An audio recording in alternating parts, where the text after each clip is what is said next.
शन से शोक रहा नहीं कोई, अरे मिट गए कर्म कलेश, बरम सब भाग्यारी सब भरम से मन का सुख और संपत्ति घरावे कष्ट मिटे, सब दूर हो जाता है कब, जब उसका ध्यान करेंगे। जब और ध्यान करने कहाँ जाएंगे, वो हमारे अंदर बैठा है। एक प्यारे भाइयों, एक अंक लिख दिया, एक अंक है दिया, उसके आगे 7 जीरो लगा दिया। 7 कितनी हो गया, एक के आगे 7 जीरो लगा, कितना हो गया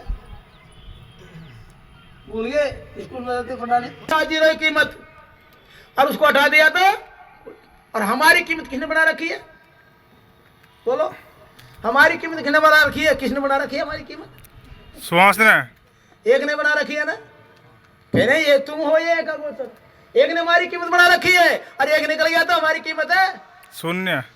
समझ भी देगा कोई, बोलो कीमत है कुछ नहीं है। जब तक एक है, जब हम इसे दादा कहते हैं, कोई नाना कहता है, कोई मामा जी कहता है, कोई पापा जी कहता है, कोई काका जी कहता है, और एक निकल गया तो बोलो, तो हम एक से जो हमारी कीमत बना रखी है उससे हम नाता नहीं जोड़ रहे हैं, और दुनिया से नाता जोड़ रहे हैं जो हमारी काटते हैं। मेरे प्यारे भाइयों, तुम्हें वो माता से पिता, तुम्हें वो बंधु थे सखत, तो किससे जोड़ना नाता हमसे, एक से। उठत बैठत सोवत जागत नाम, कह गुरु नानक सतवेदी के काम, सब काम सिद्ध हो गए, कोई काम अधूरा रिया ही नहीं। लेकिन ये हमारी कमी है, जो हमारा मन वहां नहीं लगता है। क्यों नहीं लगता है, कि हमारा मन संसार में फंस गया, संसार में फंस गया। इसलिए बार बार भगवान कृष्ण कहते हैं, अर्जुन ये अभ्यास और बैराग से मन कंट्रोल होगा। तो हमको भी गुरु महाराज जी समझा रहे हैं कि तुम भी अभ्यास करो, और बैराग किसे, उस संगत से। इसलिए मेरे प्यारे भाइयों, हमको विचार करना है, ये मौका बार बार मिलने का नहीं है, कितना भी यत्न कर लो, ये बहुत बड़ा यज्ञों का फल है। और परम पिता परमात्मा ऐसे घर में जब संत आते हैं तो कहते हैं सुत धारा और लक्ष्मी, पापी घर भी होई और संत समागम हमारी कथा। और तुलसी दुर्लभ है, वो जो तुलसीदास जी कहे दुर्लभ है, आज सुलभ हो रहा है। इस सुलभ का कार्य कब उठाएंगे हम लाभ, जब संतों का समागम में बैठ करके संतों की बात पर विश्वास करेंगे। संत की बात में विभीषण ने विश्वास किया तो विभीषण तत्काल राम से मिल गया, और राम ने कुट्टी पे बैठा था और लंका का राजा बना दिया। मेरे प्यारे भाइयों, हमको भी राजा बनाने के लिए गुरु आए हैं। राजा कौन है, जो आत्मा से, परमात्मा से आत्मा जुड़ गई, वही राजा है। संसार में वही राजा है। इसलिए विचार करने की बात है, हम थोड़ा सा समझें। हम कोई छोटी मोटी हस्ती नहीं है जो सत्संग में आते हैं, महान हस्ती होती है। इसीलिए थोड़ा सुने, सत्संग को बहुत ध्यान से सुनना चाहिए और सुन करके अमल करना चाहिए। और अब आगे पूज्य महात्मा जी के विचार सुनने को मिलेंगे। सुन करके देखो, 3 दिन तक गंगा बहेगी। कल भी आप लोगों के लिए गंगा बहेगी, शाम की साधना शिविर होगा। कितनी बड़ी बात है साधना शिविर हो, लेकिन हम लाभ कौन उठाएगा, जो संसार से हृदय कौन लगाता है, किसको लगाता है, जो संसार से दुखी होता है उसको सीने से लगाया जाता है, उसको सीने से लगाया जाता है। ये संसार से दुखी हो जाता है उसको, जो बच्चों बच्चों से खेलने वाले उनसे बच्चा दुखी हो जाता है तो मैं हृदय से लगाते नहीं लगाते, अरे बेटा। ऐसे ही मेरे प्यारे भाइयों, हमको भी संसार से हमारा मन हट जाएगा तो परम पिता परमात्मा का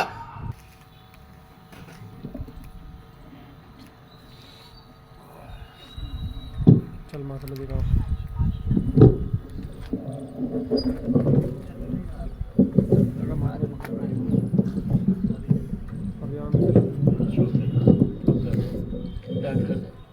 श्री सतगुरुदेव महाराज की। क्या हुआ, जोर से बोलो। श्री आनंद कंद भगवान की। ये जीव है, इसे आप बोल रहे हो, ये किसने दी? ईश्वर ने। और यदि आप उस प्रभु का यश, प्रशंसा, कीर्ति गायन नहीं करेंगे तो अगला बना दे तो कैसे बोलोगे तुम? तो जिनके जीव है बोल सकते हो, बोलो। श्री आनंद कंद भगवान की आदि शक्ति जगत जननी श्री माता की सभी दिव्य विभूतियों की, सियार रामचंद्र की, वृंदावन बिहारी लाल की, सनातन धर्म की सभी महान पुरुषों की। आदरणीय मंचासीन पूजनीय महात्मा जी, उपस्थित प्रेमी सज्जनों, प्यारी माताओं, बहनों, भाइयों, सम्मानित बुजुर्गों, जहां तक भी मेरी आवाज आ रही है तो सभी भाइयों से, बहनों से, बुजुर्गों से कहूंगा कि अपना अनमोल टाइम यहां दें और सत्संग का आनंद प्राप्त करें। सत्संग की इस देश को जरूरत क्यों है?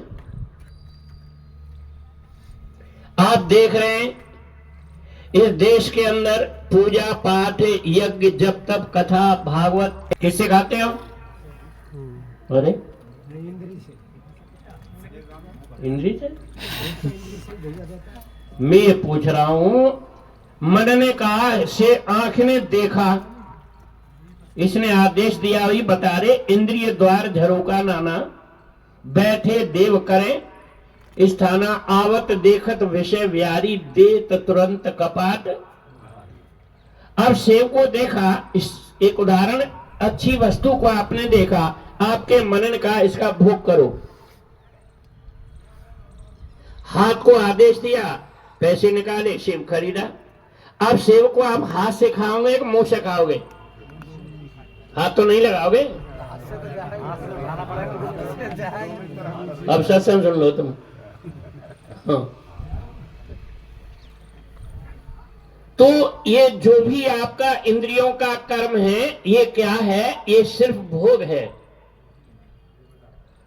और भोग किसके द्वारा होता है? महज इच्छा के द्वारा होता है। और जब मनुष्य के अंदर इतनी इच्छा हो जाती है भोगों के लिए, XYZ जो भी संसार का कर्म है सब भोग है कि नहीं है? खाना पीना, सो जाना, जो भी है, लेना देना, ये क्या है? सब भोग है। इसमें इतना मस्त हो गया मनुष्य। किसमें मस्त हुआ? भोगों में। भोगों में क्या हुआ?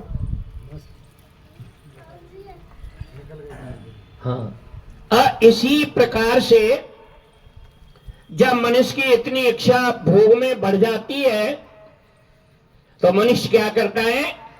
उस मर्यादा को छोड़ देता है। एक आदमी माता पिता बहन भाई परिवार समाज सब सुरक्षित है और घर में अकेला ही पुत्र है और वो शराब पीना सीख गया। क्या कोई चाहता है कि ये शराब पिए? पत्नी बेटा बेटियां माता पिता चाहता है कोई? लेकिन उसको जितना प्रयास किया जाए समझा जाए, लेकिन उसकी आदत, क्या माता पिता की बात को मान रहा है शराबी? क्यों नहीं मानना? उसकी इच्छा। तो इच्छा मानव को दानव बना देती है। ध्यान से सुन लो, इच्छा क्या करती है? मानव को दानव बना देती है। और जब मनुष्य अपनी इच्छा की पूर्ति करता है तो उस व्यक्ति के पास मर्यादा नहीं होती है। मर्यादा नहीं होती है तो उस व्यक्ति के पास चरित्र भी नहीं होता। चरित्र नहीं होता तो उसके ख्यालों में, नजरों में कोई भी नाता, रिश्ता, रिलेशन, संबंध कुछ भी क्यों नहीं रहता? कि उसकी इच्छा इतनी बलवती हो गई, बलवान हो गई, वह अपनी इच्छा पूर्ति करने के लिए किसी वक्त कहीं भी सारी हदों को, सीमाओं को पार कर देता है। नाता, रिश्ता, संबंध कुछ नहीं उसके ख्यालों में। आज देश की स्थिति क्या है? शिक्षा, पढ़ाई लिखाई चरम सीमा पर है। क्या आज बेटा बेटियां माता पिता की बात को मान रहे हैं? नहीं माना था, क्यों? उनकी इच्छा, ज्यादा शिक्षा होगी। इसीलिए देशवासियों, जब इच्छा में मनुष्य तैराक होता है तो इस समाज के लिए इतना घातक सिद्ध होता है। अपने परिवार के लिए, देश के लिए, राष्ट्र के लिए, समाज के लिए। जैसे पानी के द्वारा ही फसल को प्रकट किया जाता है, और जब फसल अंकुरित हो गई, बीज उसमें फिर दाना पड़ता है, फसल पकती है, और उसको पानी न मिले तो, पानी न मिले फसल हो जाएगी? नहीं होगी। नहीं तो फसल को किसने पैदा किया? पानी के माध्यम से। और वही पानी पकी फसल पर ओले बन के गिर जाए तो क्या होगा? ऐसे ही चाहे देश का नेता हो,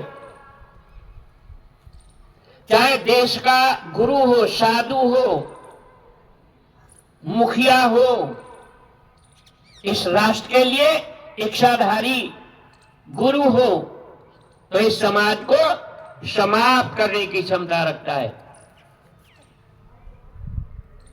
इसीलिए कहा दिखाई। इसीलिए अब तो साधु संत जो आते हैं वो महज समाज को जगाने के लिए आते हैं। आप लोग सो रहे हो, जग रहे हो? आप लोग जग रहे हो, सो रहे हो? बेहोश सो रहे हो तुम। जिनकी आंखें खुली हैं और जिनको सर्वस्व दिखाई दे रहा है, क्या ये आपका है? पूज्य महात्मा जी सुना रहे थे आपको, कितना सुंदर सुना है। तुम्हारा ये शरीर भी नहीं है, तुम्हें शरीर में इस वक्त हो, ये भाड़े पे मिला है, और वक्त आने पर इस शरीर को आप छोड़ोगे, शरीर तुम्हें छोड़ेगा। हम छोड़ेंगे शरीर है। ये जी तुम भी सुन लो। समय आने पर ये शरीर, आगे आ जा थोड़ा, माता जगह छोटी है, शरीर आप बैठ, जगह जिनके पास आगे आगे बढ़े, आओ, पूरी जगह ले लो, सुन लो। प्रेम से बोलिए सिया रामचंद्र की। तो मैं आपको ये कह रहा हूं, तुम्हारा शरीर है, तुम शरीर हो। ये जो शरीर है ये आपका है कि आप हो? तो ये शरीर कहां से मिला आपको? शरीर को तुम मिले हो, शरीर आपको मिला है।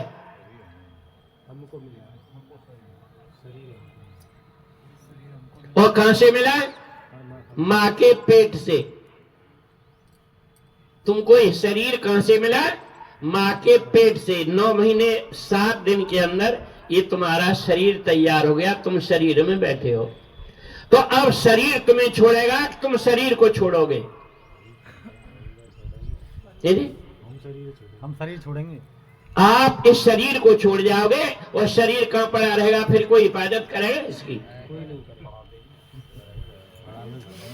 इसीलिए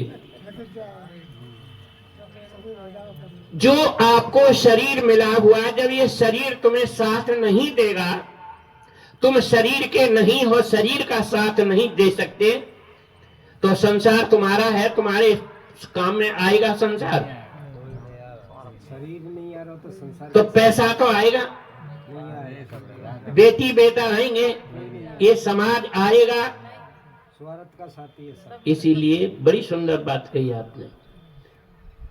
स्वार्थी लोग हैं तुमसे जो प्यार करते हैं, स्वार्थी लोग हैं सारे जो तुझसे प्यार करते हैं, और निकल मतलब गया इनकान तेरी याद आएगी। किसी दिन सोच ले मानव को ऐसी नींद आएगी, और तू सोता फिर न जागेगा, तुझे दुनिया सारा संसार जगाएगा, तुम जग नहीं सकते, और इस वक्त ये साधु संत आपको जगा सकते हैं और तुम लोग जग सकते हो। अभी जग सकते हो, कुछ नहीं बिगड़ा अभी। इसीलिए कहा जागो रे जिन जागना, अब जागन की बार। और फिर क्या जागे नानका, जब सोया फिर कोई नहीं जगा पाएगा। अब तुमसे परिवार ने दिल लगाया कि दिल तुमने परिवार से लगाया है। परिवार ने तुमको पकड़ रखा है कि तुमने परिवार को पकड़ रखा है। इसीलिए कहा, क्या कहा, तू मोह में फंसकर कहता मेरा मेरा है, यहां तू दिल लगा बैठा ये कहता मेरा मेरा है, और यहां से एक कौड़ी भी न तेरे साथ जाएगी। जो तुम्हारी आंटी में पॉकेट में पैसे हैं ये तो तुम्हारे साथ जा सकते हैं निश्चित।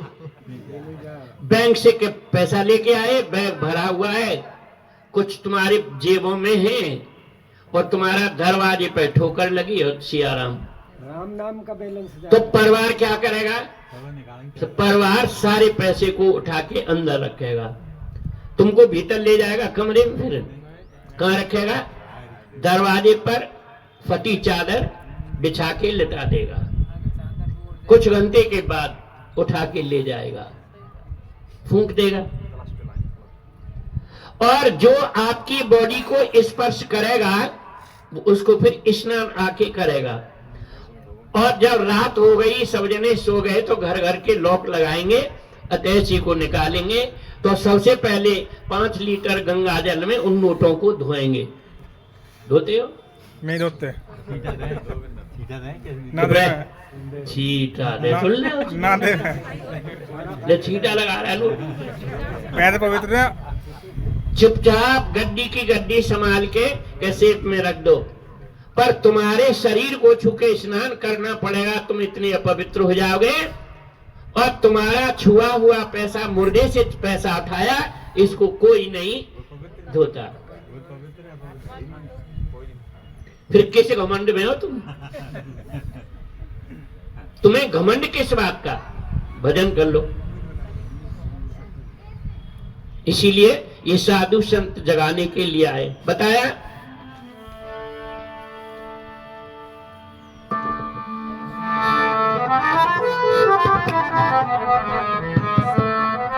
किसी दिन सोच ले मानव को ऐसी नींद आएगी, तू सोता फिर न जागेगा, तुझे दुनिया जगाएगी। यहाँ तू दिल लगा बैठा ये कहता मेरा मेरा है, यहाँ से एक कौड़ी भी न तेरे साथ जाएगी। इसीलिए इस संत जगाने के लिए आए। बताया आप कैसे सोया? बेहोशी की नींद में, जिसको गफलत कहते हैं। गफलत में सोने वालों, गफलत में सोने वालों, जरा होश में आओ, लेकर के आत्म ज्ञान को संसार बचाओ, प्यारे देश बचाओ। गफलत में सोने वालों, जरा होश में आओ, लेकर के आत्म ज्ञान को संसार बचाओ, प्यारे देश बचाओ।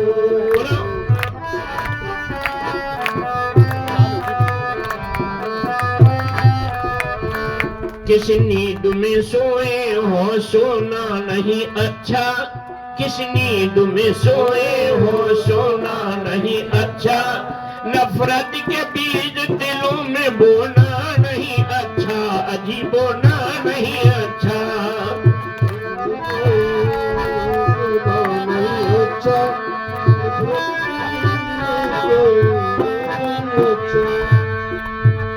किस नींद में सोए हो सोना नहीं अच्छा, नफरत के बीज दिलों में बोना नहीं अच्छा जी, बोना नहीं अच्छा।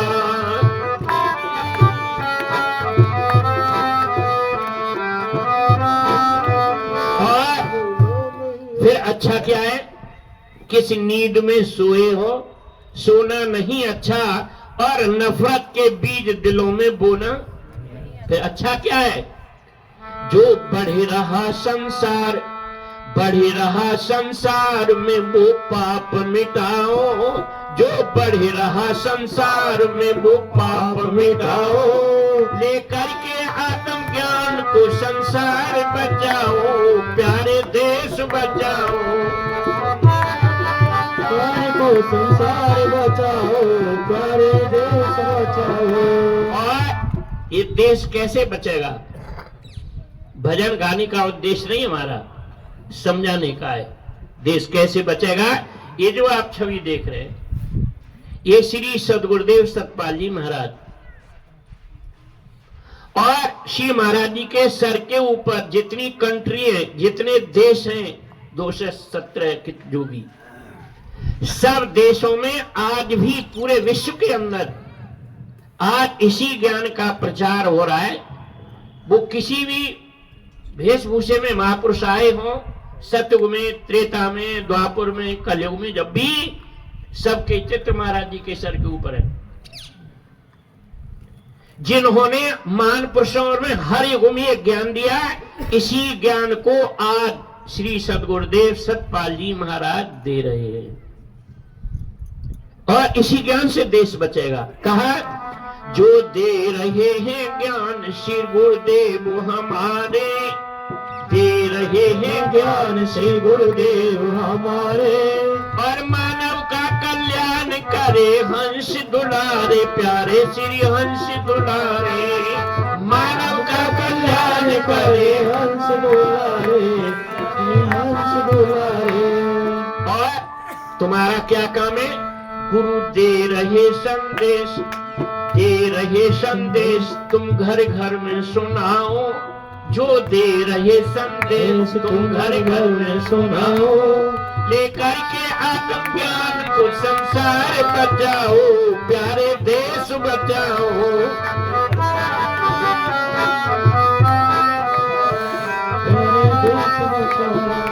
बताया श्री गुरु महाराज जी क्या संदेश है? श्री महाराज जी चाहते इस देश के अंदर, विश्व के अंदर क्या हो? हर कन्या एक सीता हो और हर बच्चा एक राम हो।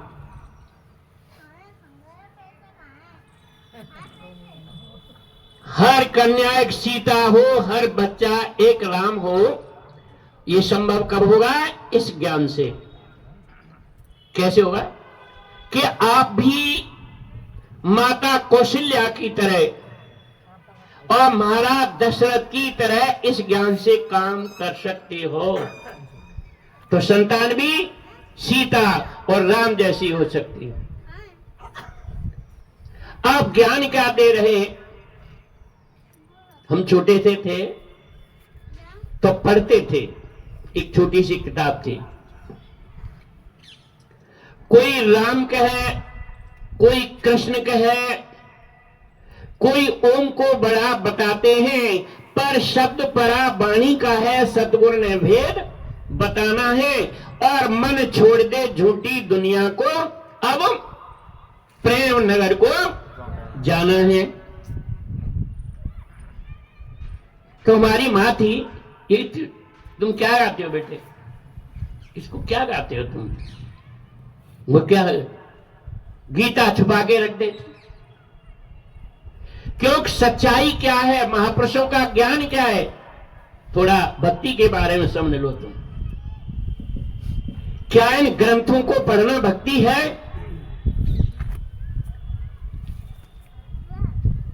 ग्रंथों को खरीद सकते हो, पढ़ सकते हो, क्या समझ सकते हो? फिर भक्ति क्या है? भगवान कृष्ण ने अर्जुन को यहां तक समझा दिया, नाना शास्त्र पठन लोके नाना देवत पूजनम, बिना आत्मज्ञान पारत सर्व कर्म निरर्थकम। रामायण के अंदर आप पढ़ते हो नियम धर्म आचार तप योग यज्ञ जप दान और भेषज पुण्य कोटि न नहीं रोग जाए हरि जान। फिर भक्ति क्या है? सारे शिक्षित हो, सब पढ़े लिखे हो, मेरी बात समझ में आ सकती है, मैं कोशिश करूंगा तुम मेरी बात को समझ लो। ओम क्या है? जितने भारतीय ग्रंथ हैं सम्माननीय पूजनीय, उन सब के अंदर एक शब्द लिखा है। जितने मंत्र हैं उस मंत्र से सबसे पहले क्या शब्द आता है? ओम। जब पहले दिन हम पढ़ने गए पट्टी पर तो टीचर ने हमारी पट्टी पर क्या लिखा? ओम लिख दिया। खड़िया मिट्टी होती थी, लकड़ी की तख्ती होती थी, काला रंग करके जन क्या क्या गाय का भैंस का दूध घी घोटते थे, उस पर लाइन करते थे। ओम क्या है? आप लोग ओम जानते हो जितने बैठे हो, जहां तक भी आवाज आ रही है। ओम क्या है? क्या जो हमारे ग्रंथों पर ओम लिखा है ओम यही है?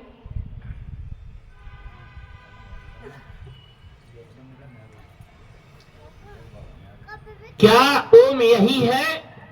तो फिर आपको यह कहना पड़ेगा कि ओम व्यापक नहीं है।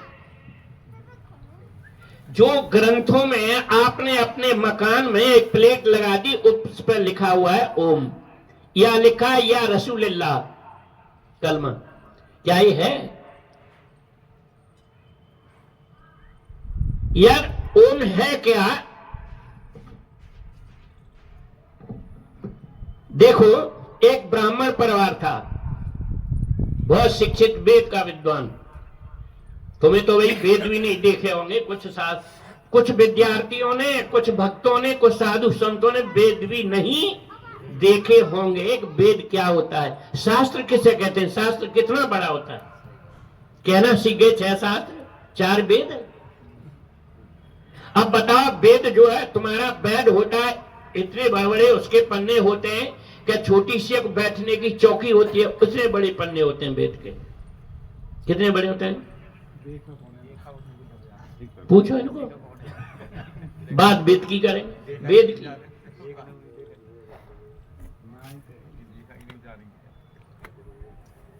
तो ब्राह्मण पुत्र क्या करता था? सनातन का भक्त था। तुम सनातनी हो? नहीं तो सनातन के नजदीक नहीं हो तुम, जिसको उपदेश है वो है। तो क्या हुआ, एक दिन ऐसा दिन था भारतीय संस्कृति का महत्वपूर्ण दिन, अवकाश था, छुट्टी थी। तो उस पंडित जी ने कहा अपने पुत्र से, एक बेटे आज तुम्हारी छुट्टी है, तुम थोड़ा हमारा हाथ बटाओ। तो ड्यूटी कहां लगा दी? मंदिर में। किस लिए? कि चांदी के सिक्के आते हैं, वो छांटते रहोगे तुम। ड्यूटी लगा दी, चांदी की 58 54 रुपया जो भी थे वो अलग करते रहे, मिष्ठान अलग करते रहे। भीड़ कम हो गई तो उस भीड़ में भीड़ खत्म हो गई। तो उस मंदिर के ग्राउंड में कौन आ गया घूमता हुआ? कौन आया था? चूहा। चूहा तो आप नहीं जानते होंगे, जानते हो? मूसरा। और मूसा कूदता कूदता कहां चढ़ गया? शिवलिंग के ऊपर चढ़ गया। और उसने जो गुड़ चिपका था, गुड़ी थी तो पूछते हो तुम, गुड़ ले, उसने चाटा, मलमूत्र त्याग दिया, भाग गया। अब जो ब्राह्मण पुत्र था उसने देखा, रे मैं सोए से ये सारा समाज, बड़े विद्वान आचार साधु संत पंडित आज नतमस्तक हो रहे हैं, ये शिव नहीं है। उसकी कल्पना हुई, इसके ऊपर तो चूहा ही चढ़ गया, मलमूत्र त्याग गया, खा गया।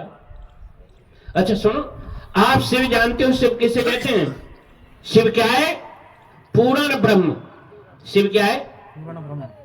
पूर्ण ब्रह्म सनातन, वो सनातन भी है। पूर्ण ब्रह्म सनातन तू महादेव, देवों का देव महादेव। पूर्ण ब्रह्म सनातन तू महादेव सदा शिव। शंकर है, शिव है, और तुम उसका शंकर हो। किसका शंकर हो? शिव का। शिव कंकर पत्थर नहीं है, सनातन है, अव्यक्त है, ब्रह्म है।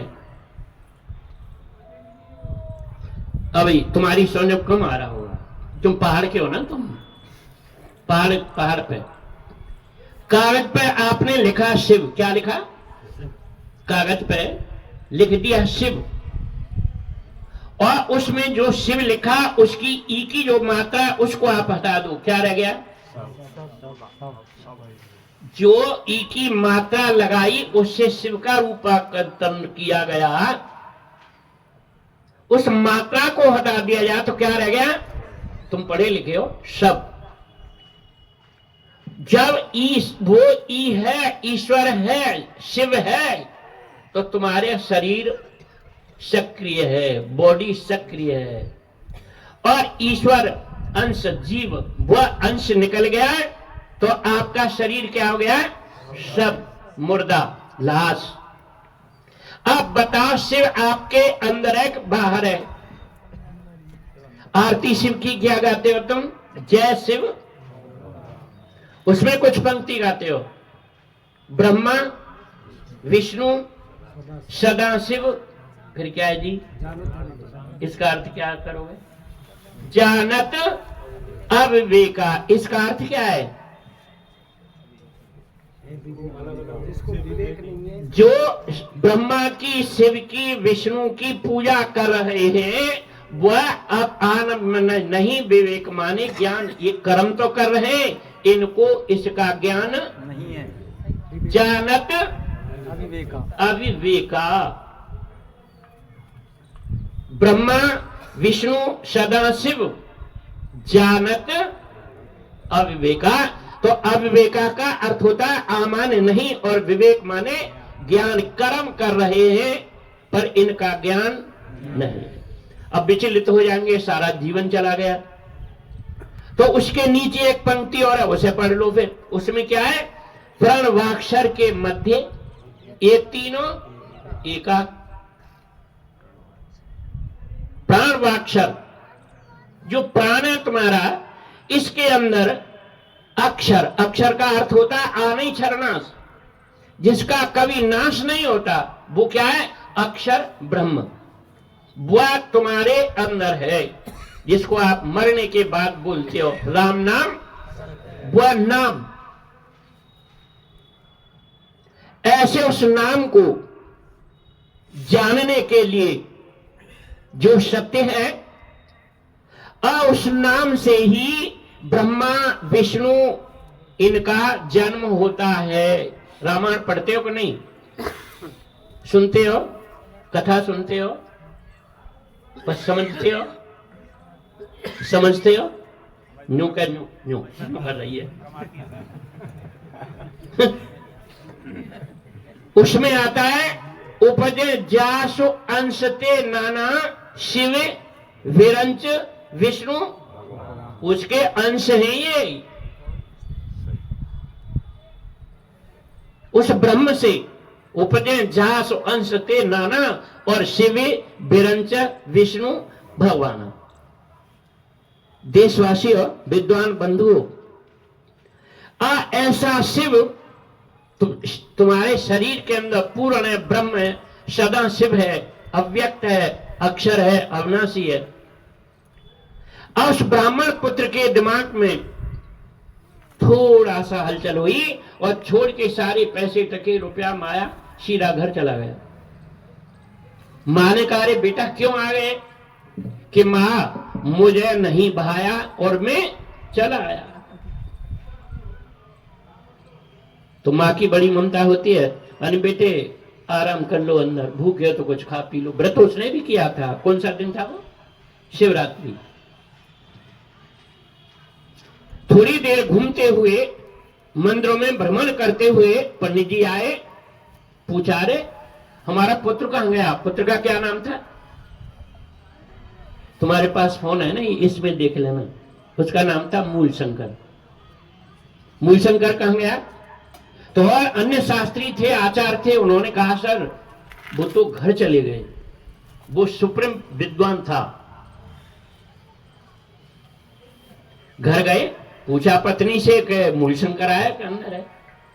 पिता ने जाते जाते, अरे क्यों रे, तू भूखा था या प्यास थी तो खाने का साधन था, पदार्थ थे, सब चीज थी, तू यूं क्यों आ गया? मूलशंकर ने कहा, पिताजी ना सताया भूख ने, खातर ने लाया प्यास को, और कौतिक मंदिर में देखा मैं छोड़ बैठा अपना श्रद्धा और विश्वास को। पिताजी मेरा श्रद्धा विश्वास खत्म हो गया। पिता ने, इतना बड़ा ग्रंथ पढ़ोगे तो? उसने, क्यों रे? कहा, बात मेरी सुन लीजिए। पिता ने बहुत बातें कही। पुत्र कहता, पिताजी हाथ जोड़ के बात मेरी सुन लीजिए, काबिले गौर है, और जिसको तुम और ये संसार शिव कहता, वो शिव तो कोई और है। कि वो शिव नहीं है? मारा चांटा, लात मार के घर से बाहर निकाल दिया। किसको निकाला? अपने पुत्र को। किसने निकाला? पंडित जी ने, पिता ने। जब घर से बाहर निकाला और वो भटकता भटकता मथुरा साधु संतों में गया, तो उसको नकली साधु भी मिले।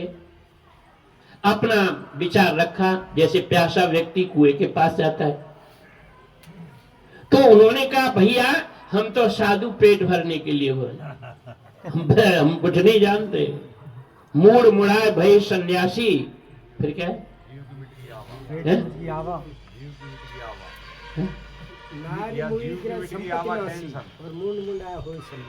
सन्यासी हो गए पेट भरने के लिए। बाबा जी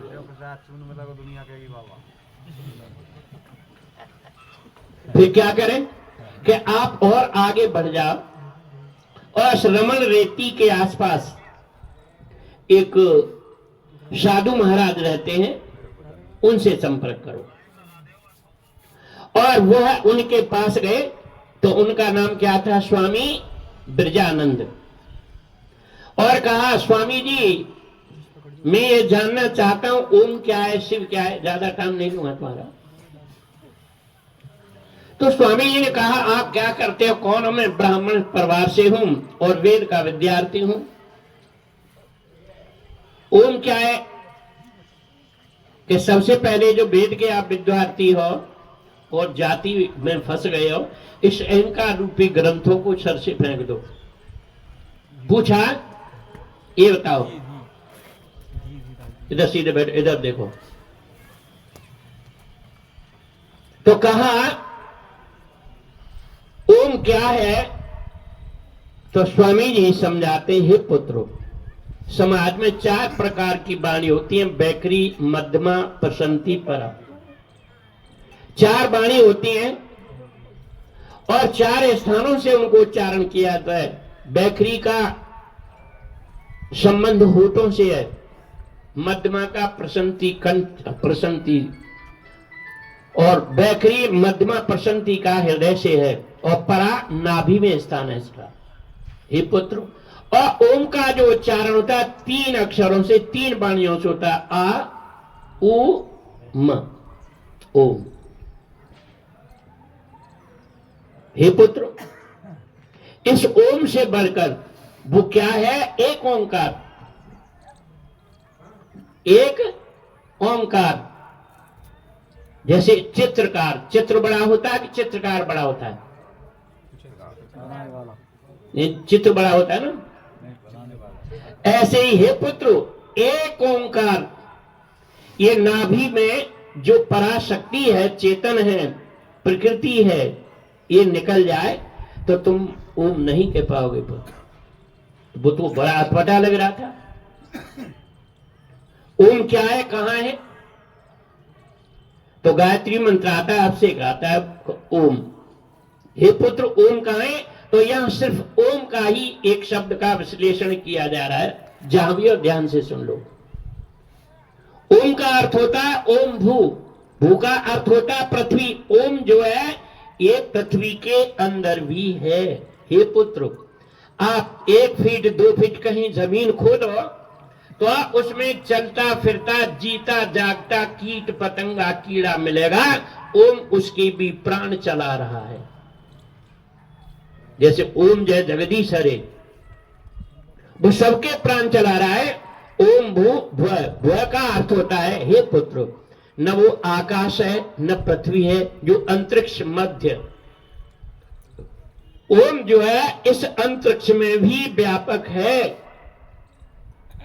ओम भू भुव, उसके बाद अश्व का अर्थ होता है हे पुत्रो, वो तो सर्वव्यापक है। और मूल शंकर क्या समझ रहा था, जो वेद के अंदर ओम लिखा था ओम यही है। जैसे आज तुम ग्रंथों के कीड़े बने हुए समझते नहीं हो तुम, उसको कीड़ा क्या करता है कि उसको फाड़ के काट के टुकड़े करके फेंक देता है, दीम लगा देता है, नष्ट कर देता है, लेकिन लाभ नहीं ले पाता। कहा ओम भू भव स्व का अर्थ होता है सर्वव्यापक है, सुख स्वरूप है और श्रवण नियंत्रण करने की क्षमता है। हे पुत्र, ओम स्वयं ही है। ओम भू भव स्व तत्व, हे पुत्र, वह एक तत्व है जिस तत्व ने 5 तत्वों को जन्म दिया, 5 तत्वों को बनाया है। जल चित पावक गगन शमीरा, मां के पेट के अंदर उस तत्व ने पिता के अंश से हड्डियां, मां के अंश से हड्डियों पर कवर, कितना सुंदर आपकी बॉडी बना दिया। वो कौन था? वो तत्व था। और बना क्या दिए? तत्व। हे पुत्रो, तत्व वह एक शक्ति है, तत्व है, चेतन है। और कहां है? ओम भू भव स्व तत्व शब्दु। हे पुत्र, शब्दु का अर्थ क्या होता है? सूर्य। ये जो सूर्य चमक रहा है, ये ओम के कण मात्र से चमक रहा है। जो सूरज है, आप गाते भी होंगे जिसने सूरज, या पढ़ते होंगे बंदो नाम राम रघुवर को, हे तो कृष्ण भानु, मैं उस नाम की वंदना करता हूं जिस नाम से चंद्रमा, अग्नि, सूर्य इनका जन्म हुआ है। वो नाम क्या है?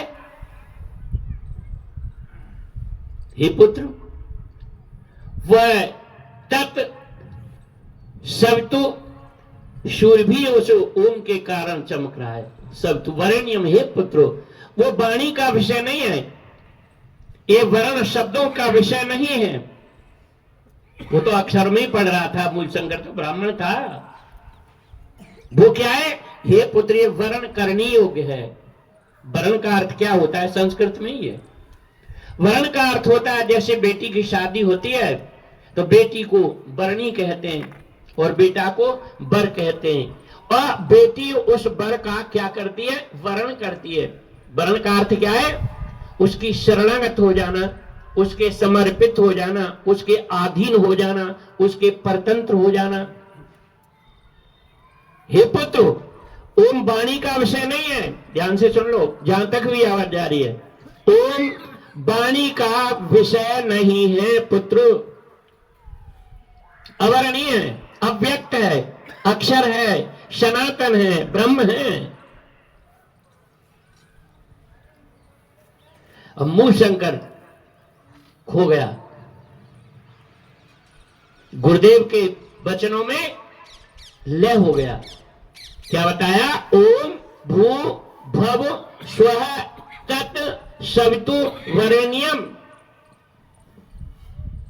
गुरुदेव, हम जिसका वर्ण करेंगे तो ओम फिर है क्या? तो कहा तत् सवितु वरेण्यम भर्गो। हे पुत्र, वह एक भर्गो है। संस्कृत में भर्गो का क्या अर्थ होता है? तेज, ज्योति, प्रकाश, नूर, चांदना, लाइट। फिर हिंदी सारी भाषा संस्कृत से समझ गई है। तो क्या सिद्ध किया ओम को? भर्गो।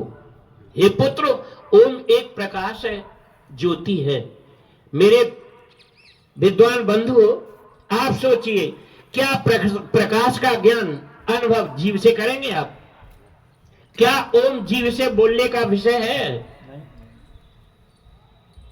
क्या ओम की आकृति को तुम बना सकते हो? क्या ओम इन आंखों का विषय है? फिर ओम क्या है? ये श्री सद्गुरुदेव सतपाल जी महाराज के चरणों में रहकर और उनकी कृपा से इस आध्यात्म ज्ञान की कुछ अनुभूति की है, वह आपके समक्ष पेश की जा रही है।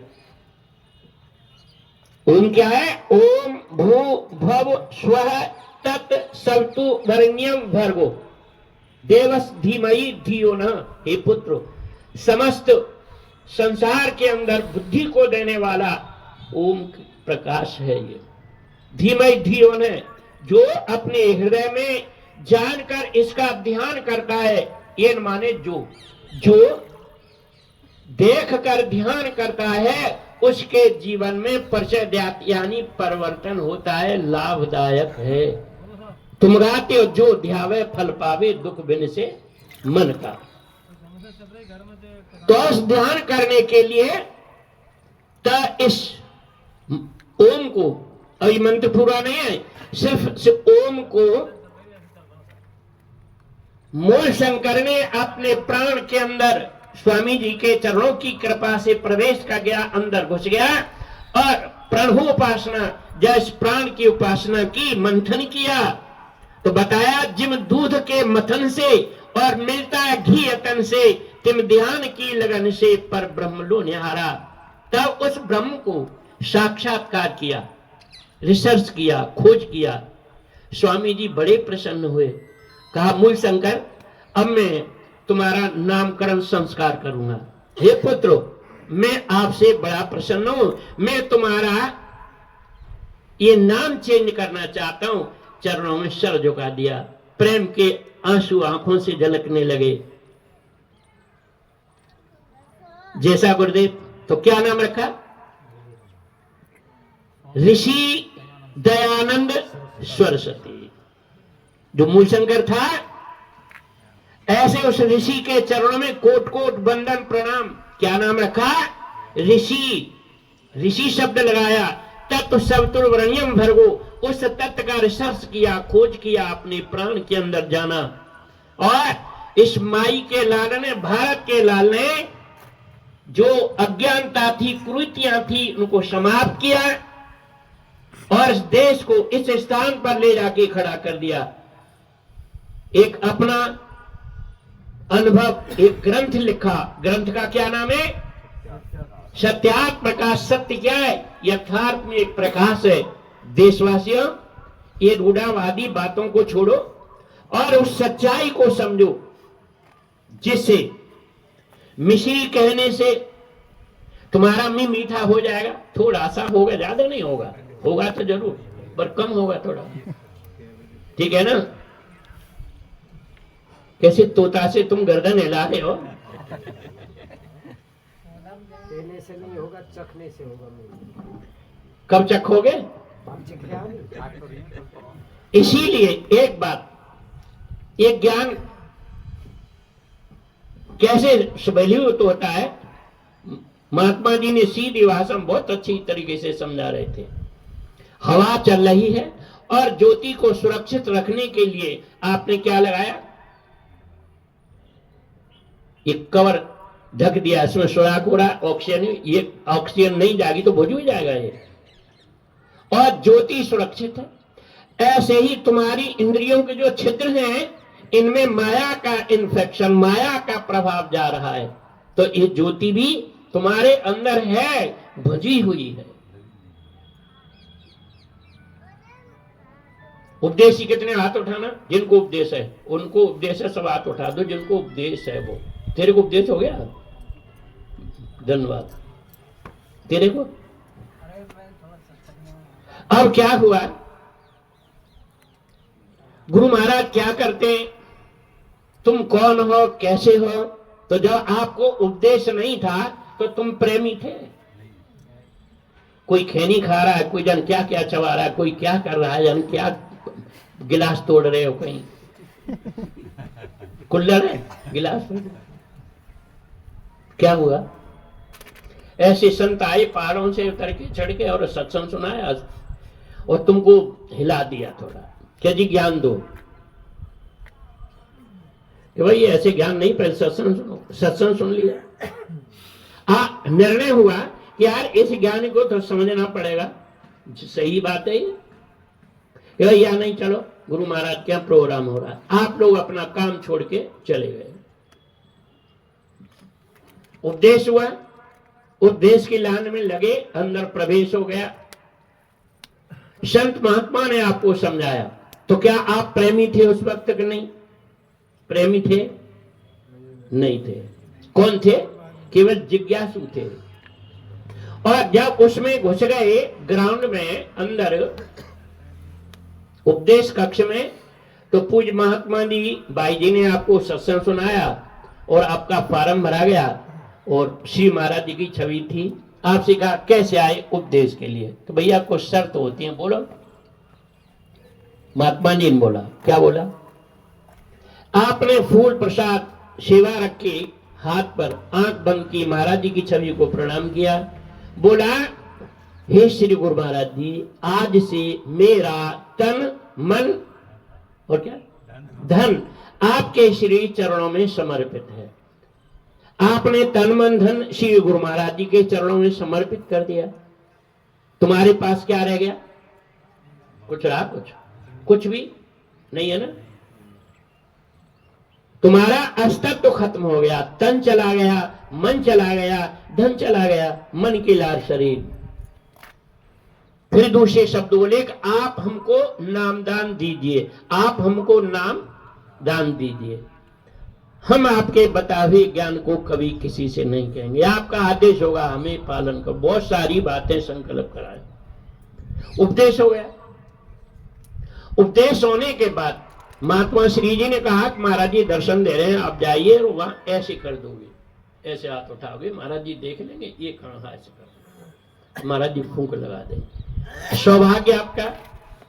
उपदेश होने के बाद श्री महाराज जी के पेश हुए, दर्शन दे रहे थे, आपने ये कहा ऐसे किया, ऐसे महाराज जी समझ गए उपदेश है, आप फूंक लगा दी। क्या आपके कान में महाराज जी की फूंक आई थी? तुम्हारे उताई होगी। क्या असर था?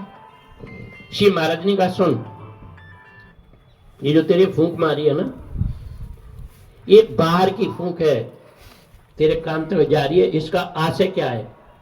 जो तेरे अंदर फूंक है, प्राण है, उर्दू का शब्द है फूंक, हिंदी में प्राण। तेरे अंदर जो प्राण चल रहे, ये प्राण मेरे ही चलाए चल रहे हैं। ये तेरे अंदर प्राण मैं ही चला रहा हूं। तुम हो एक अगोचर सबके गुरु साक्षात पार ब्रह्म। और तुमने कहा तुम पूर्ण परमात्मा, तुम अंतर्यामी पार ब्रह्म परमेश्वर। गुरु को मानस मानते तेनर कहिए अंध। तो गुरु महाराज ने कहा तेरे अंदर जो प्राण चल रहे हैं, ये प्राण मेरे ही चलाए चल रहे हैं। ग्रंथ में आया मिट्टी के दो पुतले बनाए, वो खड़े नहीं हुए, तो फिर अल्लाह ताला ने क्या काम किया? उनके नथनों में फूंक मारी। हिंदी के ग्रंथों में क्या है? भगवान ने पुतले बनाए और उनमें फिर प्राण डाल दिए, वो खड़े हुए, मनु शत्रुपा इत्यादि। तो ये जो फूंक है, प्राण है, ये किसकी? श्री गुरु महाराज जी। और क्या कहा? सुन, तूने अपना तन और मन और धन मुझे दे दिया, मैंने स्वीकार कर लिया। एक बात रखना, A to Z अच्छाई की तेरी सारी इच्छा पूरी कर दूंगा, तेरी सारी इच्छा पूरी करूंगा। तेरे पास पैसा नहीं है, मकान बनाना शुरू कर दे। बेटी की शादी करनी है, बढ़िया लड़का देख। फैक्ट्री लगानी है, शुरू कर दे। तेरे पास प्राप्त पैसा नहीं है, पैसा तो मेरा है ना। तुझे हाथ भटकने नहीं दूंगा, तेरा काम पूरा करूंगा। काम शुरू कर। कि हाँ, एक बात सुन, जो तेरे प्राण के अंदर जब भी तेरे पर कोई आपत्ति आए, परेशानी हो, तो मैं तेरे से दूर नहीं हूं, तू मुझे इस प्राण के अंदर ही प्रकट कर लेना। तू अकेला नहीं है, मैं तेरे अंग संग हूं। बहुत सारी बातें। और तूने मुझे जो तन और मन और धन दे दिया है, मैंने स्वीकार कर लिया, और तू इसको मेरा समझ के काम कर। मुझे जरूरत पड़ेगी तो साधु संत भेज के मैं अपने हक को तेरे से मंगा लूंगा। क्या हुआ? आप गए, भोजन किया, नहाए धोए, गर्मी का टाइम था, फिर अरे चलो, अरे 4:30 बज गए, कपड़े पहने वो सत्संग के लिए ग्राउंड में आके बैठ गए। तो क्या हुआ? श्री महाराज जी कुर्सी पे आके बैठे, मायक गुरु महाराज जी के सामने आया। तो सबसे पहले श्री महाराज जी ने आपको क्या बोला था, याद है तुम्हें? क्या बोला था? प्रेमी, क्या तुम प्रेमी हो गए?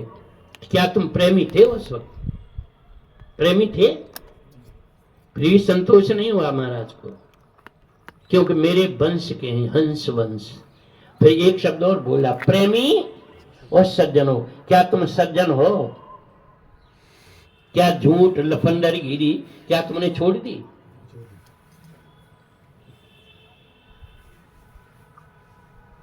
श्री महाराज ने कहा, प्रेमी सज्जनों। सज्जन किसको कहा? तुमको कहा। तुम्हारे घर में एक बच्चा पैदा होता है, 2 बच्चे हैं, 100 बीघा जमीन है, शादी वाला आता है तो क्या सोचता है? बच्चे के नाम कितनी जमीन आ रही है? 50 बीघा। और जब वो तैयार भी होके आया तो पता लगा, शुक्र हो रही, क्या हुआ कि जी इनकी पत्नी है ना हॉस्पिटल में। क्या बात है? कि जी बच्चे का जन्म हुआ है। बच्चे क्या हो गया? और जमीन 50 बीघा है। कितनी है? कितनी है? चुप रहे। 33.25 बीघा है। 1 घंटे के बच्चे ने अपना पूरा अधिकार तुम्हारी जमीन जायदाद से ले लिया कि नहीं लिया? अभी 1 घंटे का बच्चा है, लिया कि नहीं? और गुरु महाराज जी ने तुम्हें सर्वस्व दिया। क्या आपने समझा गुरु महाराज जी मेरे हैं, मेरे घर के सदस्य हैं? आप अपने घर के परिवार के लिए कितना खर्च करते हो? है? सोचो तो लो थोड़ा सा। इसीलिए इन सारी बातों को समझते हुए कभी गुरु से कपट नहीं करना चाहिए। हम कौन है?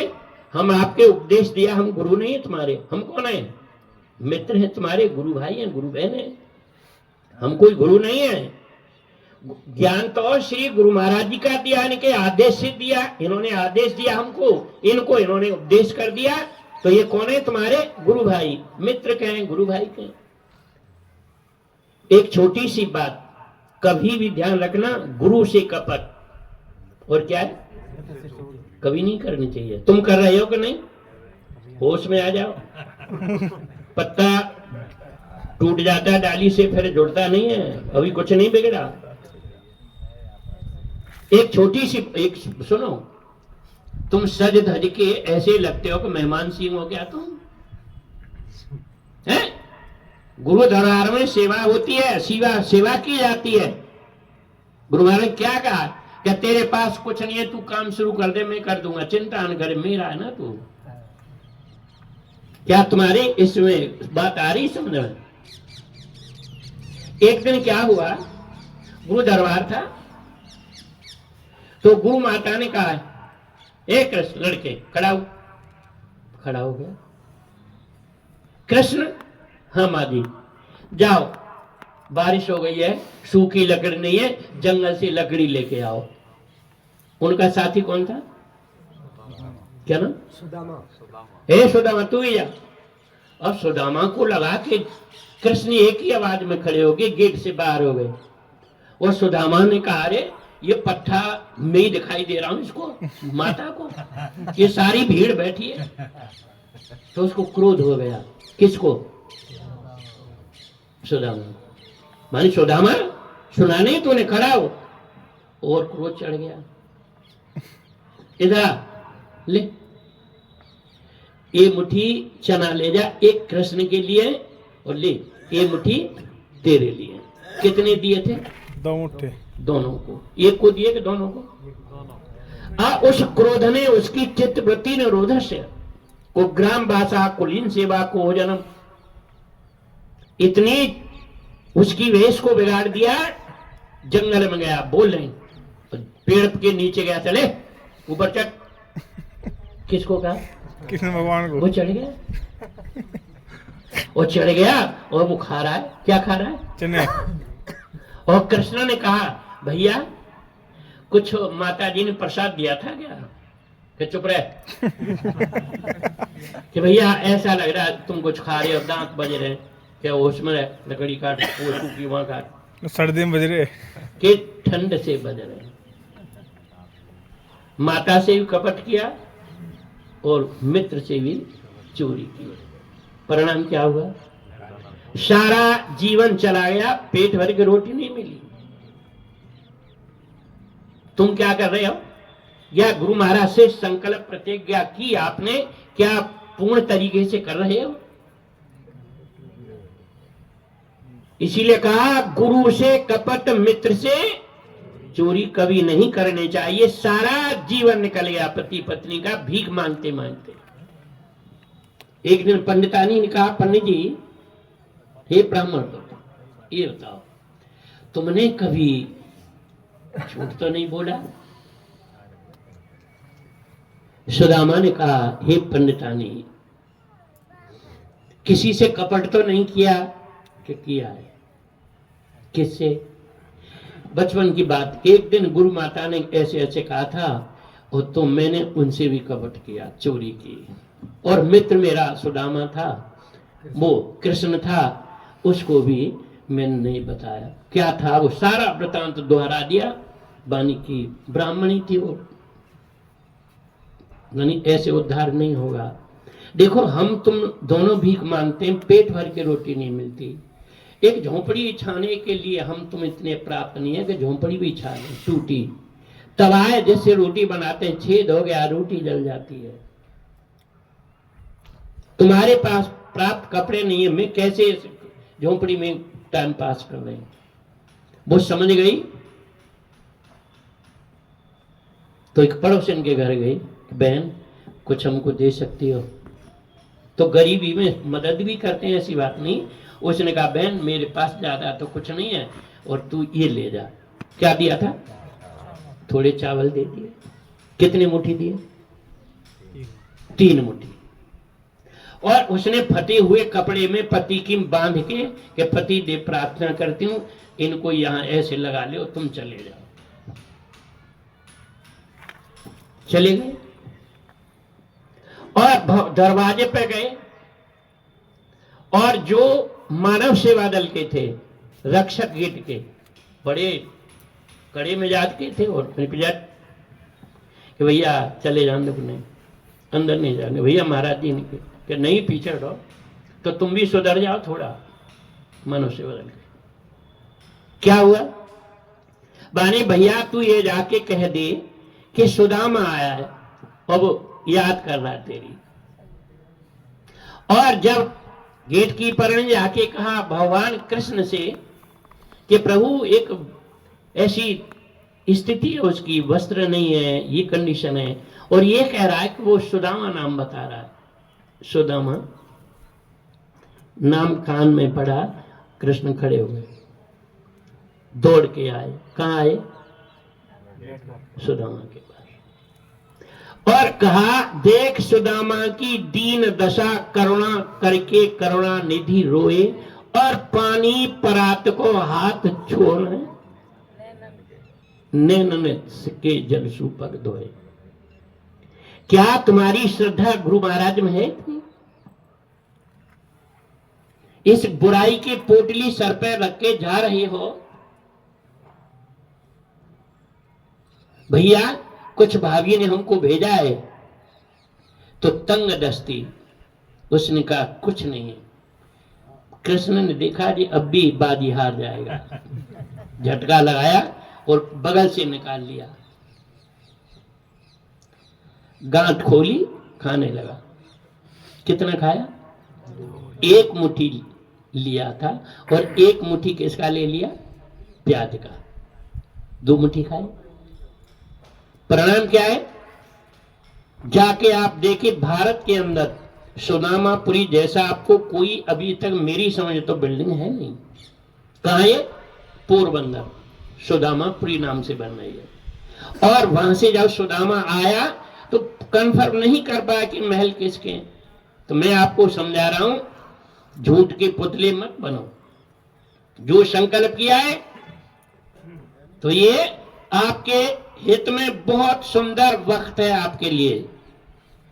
गुरु से कपट, मित्र से चोरी कभी नहीं करनी चाहिए। तो सत्संग जो होता है वो भूली हुई बातों को याद दिलाता है।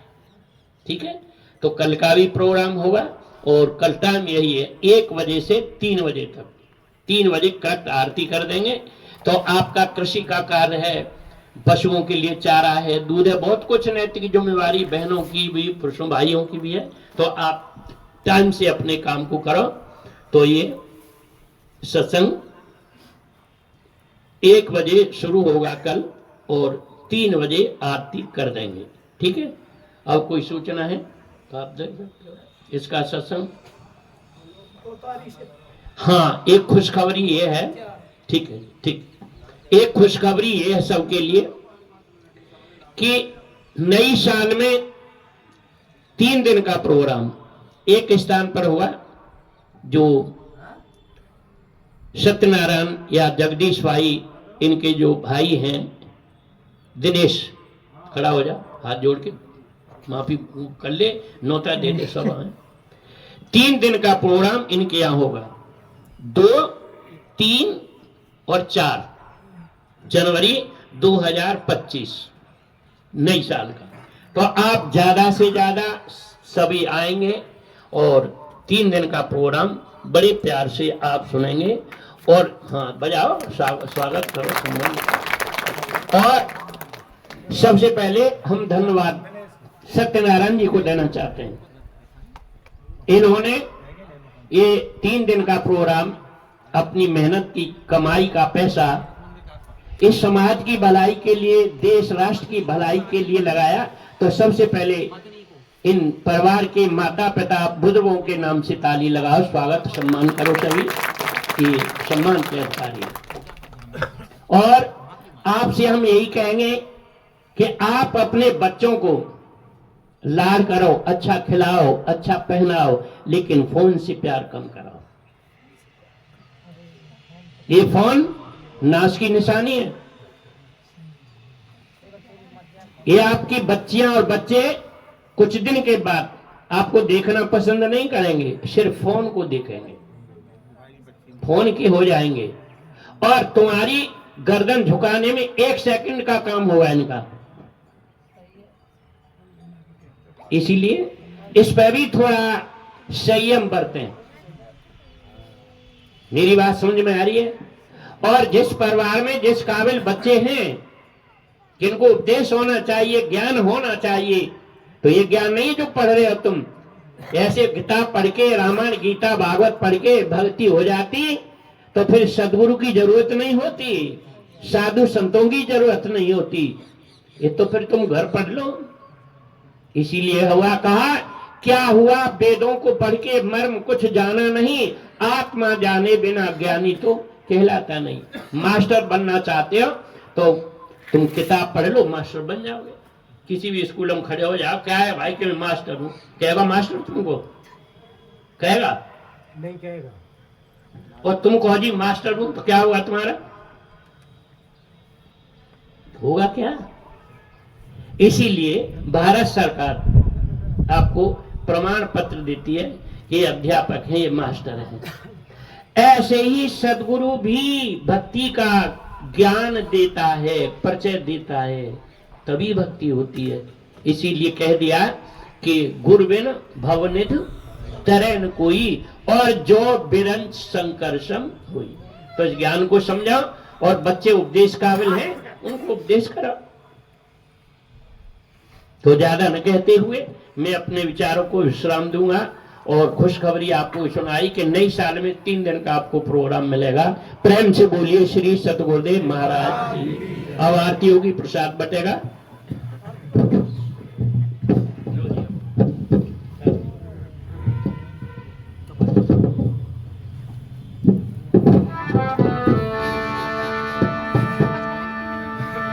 जय गुरुदेव दया निधि दीन नायक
सतगुरुदेव की शरण में जो कोई नर आए, स्वामी भाव सहित आए, भव सागर से तर कर दुख सागर से परम गति पावे।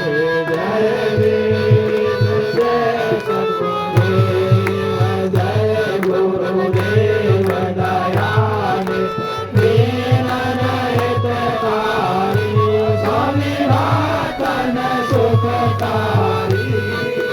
जय जय मोह विनाशक, जय जय तिमिर विनाशक, भवबंधन हारी।